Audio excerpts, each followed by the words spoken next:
while you and me repeat.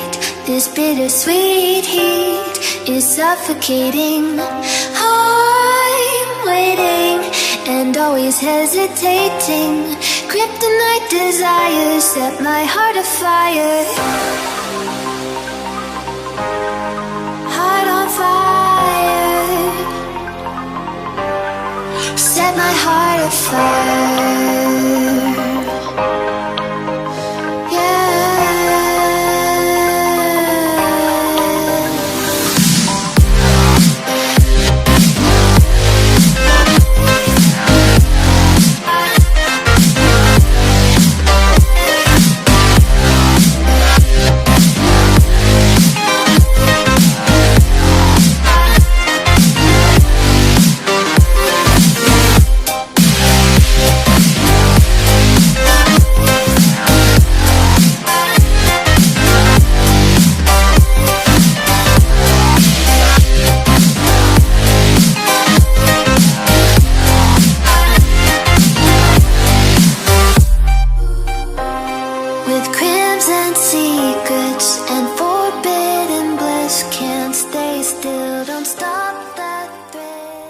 What's up guys, so today I'm going to be reviewing the 2007 Nissan 350Z Nismo. Now guys, there's a lot to talk about this car. But first, I'm just going to be saying, you know, what the specs are obviously, but all the audio stuff, I will get into that, which is really nice by the way. But first, this car for 2007 is topping about 305 horsepower at like 6,800 RPM and about like 268 pound-foot of torque for about like 4,800 RPM, which is pretty good for being all stock and for being a 2007. It is a 3.5 liter double overhead cam. It is a 6-speed with, actually the MPG is really surprising on this car. It is an 18 city MPG with a 25 highway MPG. Now, given with this kind of car, like I would assume, you know, that wouldn't be too accurate, like it would go down, especially because, you know, a lot of people would want to gun it on this car. I mean, I would, but even my friend Brandon knows that it's not really truly that MPG. It goes much lower. But anyways, it's nice because this car already has Brembo brakes. It does come with an exhaust, but that came from the previous owner, and that's an SRS exhaust. It is way too quiet and he will change it. He's still deciding on like what kind, probably test pipes or something, who knows. Now as far as like wheelbase goes, of course the back is bigger than the front. You will have the back being 19-inch and the front being 18-inch. The back being wider and the front being skinnier. I mean, that's how it usually is with like 350Z or 370Z. But the 0 to 60 on this car happens to be 5.5 seconds. That is pretty good and pretty fast. Now he has about like 500 pounds of equipment on the back, all audio equipment. I will show to you guys what that is, but I mean, it's not too bad. I mean, it is a lot, but still it goes pretty fast with that amount of weight on the car. Now actually the compression ratio on this car happens to be 10:3:1. My buddy is probably gonna change the block and put a higher compression, which is actually the 370Z compression, and that's 11:0:1. He has been thinking about like turbocharge or supercharge, all that stuff, but he might just run that for now. He still has many plans with this car, but that's pretty much it as for performance wise. Let me get to the audio now. Alright guys, well, so as far as the speakers goes inside the front seats, the front area, the cabin area, you're gonna have basically 2 tweeter Hertz. So Hertz is the brand.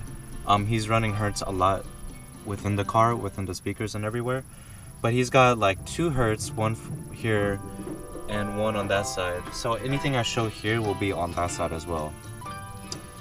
You have basically, he has like 2 different mids. One, he has a 3-inch mid right here, and this is all custom by the way. So you have this running all the way up here, so everything is like, it's purely custom, along with the door panels and everything. the stitching goes, the paint and everything. So that is also a 3-inch Hertz mid. And then for this speaker, you basically have the 2 Hertz 6-inch mids, one here and one on the other side, and all around here is custom as well. This came with like LED lighting, so you can't really see it at night. There are controls in the console that are custom near the shift knob, and that's gonna be this one and this one. So basically when you turn them on, all the LEDs of this and all the LEDs of here basically turn on. So it is really cool. It is still finishing up, that's why you have all that there. It is at 95% done. My buddy just really wanted to get this out to be ready for me to review and for the car show and everything. Now you have a Pioneer deck with the AVH screen, you know, just all the nice little features that could come with it. Now you got an Audison, basically a 1-bit processor. So this is the control for the processor. The processor itself is right there, it's in there. So basically the control in the front, that controls the processor here.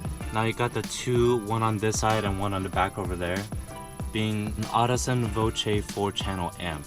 Now these are really good. I highly recommend them for if you're doing any sort of like audio setup or system like this, that you're holding about like 4 8-inch subs.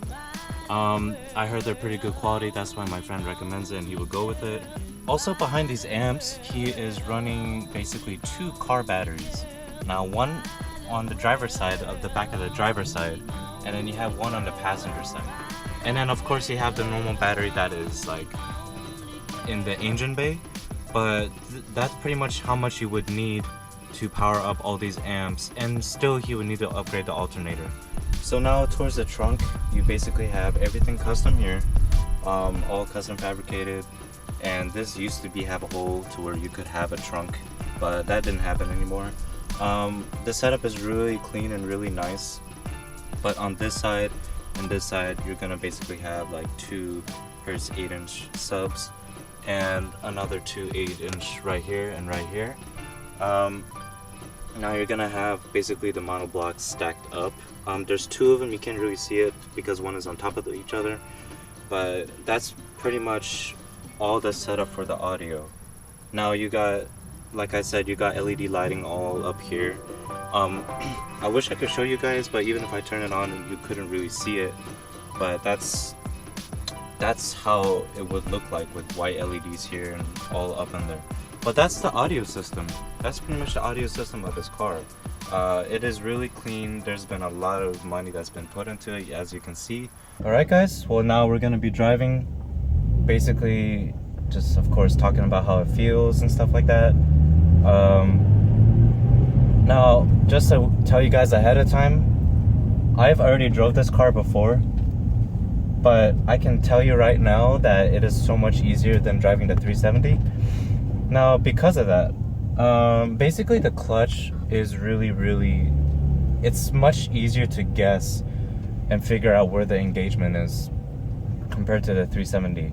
And what I mean by that is, like, you have the 370 clutch, the 370 Nismo clutch, to where you have all this space, but you do not know, honestly, you do not know where the engagement is. If it's like your first time driving the car, it's like, it's a wild guess. You're not gonna know if it's halfway or is it like 3/4. You don't know. With this car, you can tell where the engagement is. It is a little bit more stiff, which personally I like. It's like my Subaru. That's honestly, it's really close to this clutch. Now, of course, that's gonna change because my buddy bought new clutch, new flywheel and everything, so it's not gonna feel the same. But hopefully it won't really feel like the 370 where it's like you don't know where the heck the engagement is. But that's as far as clutch goes. It's really easy to find the engagement. Now with the shifting, it's really smooth. I don't know why it feels like it's short shifted. It's probably not, honestly, but it feels like in each gear that you can put into, it's a short throw, not like, I mean, the 370 did feel like that too. Maybe that's just a Nismo thing, but it does, what I'm trying to say is the shifting is smooth in general. It is not a long throw in my opinion. Now for the some guy just like said like good job to me, or you know, nice. So hopefully you guys can like hear it at least.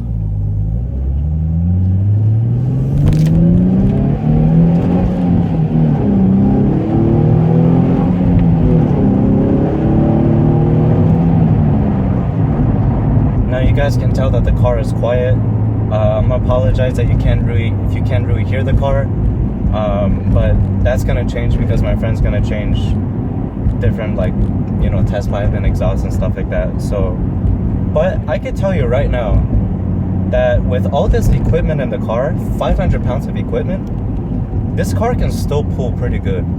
I know the 370 is probably a bit faster, but like you still feel the G-force like pulling you. Well, I'm getting on the freeway now, so I'm gonna see if I can do some pulls for you.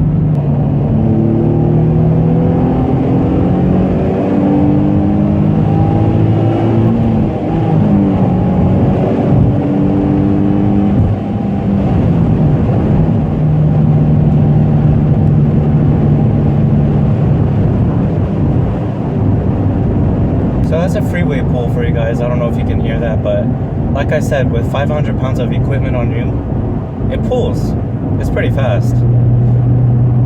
Now the rev up limit before the red line is like 7,500, so that's pretty good for these HR motors. Now as far as road handling goes, this car is not lowered at all, but my friend bought BC Racing coilovers, so I can imagine with those coils it'll be much more like controllable. Like you can hug the ground pretty much with this car. I mean, you still can with the stock height. Honestly, it's not too high, but with the coils that he's gonna run on this car, it's gonna be really, really nice and controllable. And it's funny because the original springs on this car gave the stance, it gave like a tiny bit of camber. I'm pretty sure that's because of the audio equipment as well. But I think because like it's a mixture of those two, that to the wheel, it's like a little bit cambered. It looks pretty cool, but if it was me, I would also put like BC Racing coilovers on this car. Now actually on stock height, guys, this 350 is lower than the 370. I can tell right now just because I'm looking at my friend's 370 and like my height and his height, like I can tell I'm definitely lower. So that's kind of why I don't know, I just like this car more just because like it feels smaller. But that's pretty much it, guys. We're about to go catch lunch right now, but I hope you enjoyed the review. I will catch you guys later, and I will keep you guys updated as always. See ya.